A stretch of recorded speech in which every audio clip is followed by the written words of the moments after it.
अगर भारत के टुकड़े ना हुए होते और अगर भारतवर्ष की भूमि आज भी अखंड होती तो क्या दृश्य होता हमारे भारत का। एक लाइन तो सभी ने कहीं ना कहीं जरूर सुनी होगी, जम्मू द्वीपे भरत खंडे आर्यावर्ते भारतवर्षे। ये लाइन है रामायण के उत्तरकांड का। ये लाइन बताती है कि अखंड भारत की गरिमा और अखंडता कितनी भव्य और विशाल थी।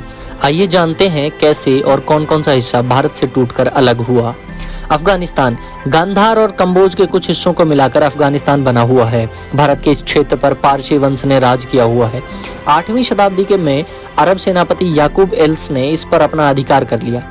26 मई 1876 को रशिया और ब्रिटिश के बीच एक समझौता हुआ, जिसके तहत दोनों महाताकतों के बीच अफगानिस्तान नाम का एक देश बसा दिया गया। सिंध प्रांत, मोहम्मद बिन कासिम ने सिंध पर हमला करके वहां के शासक को मारकर सिंध को अपने कब्जे में ले लिया था। सिंध प्रांत आज भारत से विलग होकर पाकिस्तान का हिस्सा है। पंजाब और मुल्तान, मोहम्मद गजनवी ने अपने अफगान अभियान के दौरान पंजाब पर पूर्ण अधिकार कर लिया, जिसके बाद उसने मुल्तान लाहौर को भी जीत लिया। आज पंजाब का आधा हिस्सा पाकिस्तान में, बाकी बचा हुआ हिस्सा जो हिंदुस्तान है उसमें से भी कुछ खालिस्तान बनाना चाहते हैं। बलूचिस्तान, भारत के 16 महाजनपदों में से गांधार जनपद का हिस्सा था। 321 ईसा पूर्व में यह हिस्सा चंद्रगुप्त मौर्य के साम्राज्य का हिस्सा था। ये भी आज मुस्लिम देश का हिस्सा है। नेपाल एक समय अखंड भारत का हिस्सा था।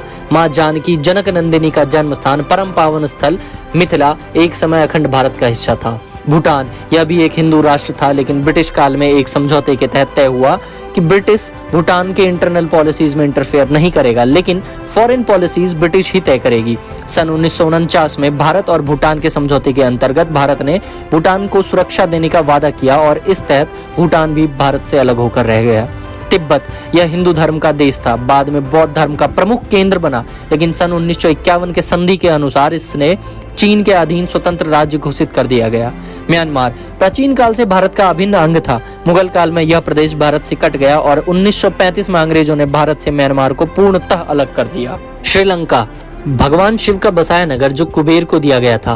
रावण ने अपने बाहुबल से लंका को कुबेर से छीन लिया और फिर भगवान श्री राम ने रावण का वध करके श्रीलंका को आर्यावर्त में मिलाया था। लेकिन सन 1948 तक श्रीलंका भारत का हिस्सा रहा। उसके बाद 4 फरवरी सन 1948 को श्रीलंका भारत से अलग होकर रह गया। Malaysia, Indonesia, Thailand, Vietnam, Cambodia और सिंगापुर जैसे देश भी भारत के अभिन्न अंग थे। पुराने समय के कई हिंदू तथा बौद्ध धर्म के मंदिरों के अवशेष आज भी वहां मिलते हैं, जिनमें से बहुत से राष्ट्र आज पूर्णतः मुस्लिम देश बन चुके हैं। धन्य है भारतीय और यहाँ के लिबरल्स, भारत तेरे टुकड़े होंगे, ये नारा आज भी हमें सुनने को मिल जाते हैं। लगता है नीतियों के अनुसार वो दिन दूर नहीं है जब बचा खुचा सनातन धर्म भी खत्म हो जाएगा। अपनी राय कमेंट करके जरूर बताएं। आपका आभार, धन्यवाद।